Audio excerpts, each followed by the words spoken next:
Avec aucune victoire au compteur cette saison, autant dire que l'erreur n'était pas permise aujourd'hui pour les Troyens.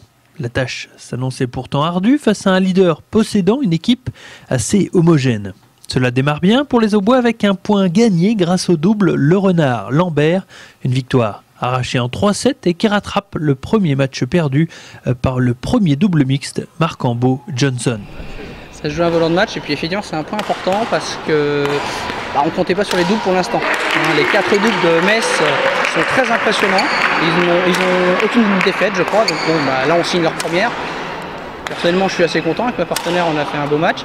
Mais c'est vrai que c'est un point important parce qu'on ne vise pas du tout ces points là et c'est un bonus.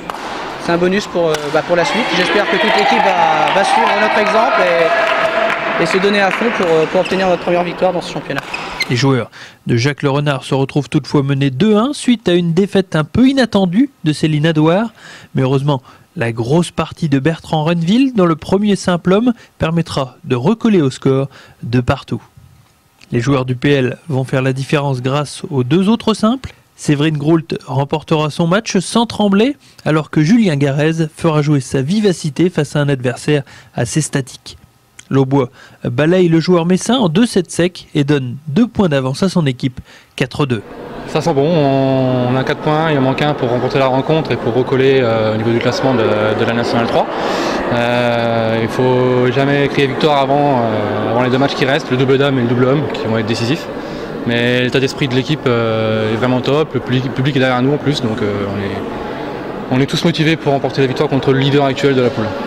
Le point de la victoire sera apporté par le double dame Groult-Adouard au cours d'une partie très serrée en 2-7.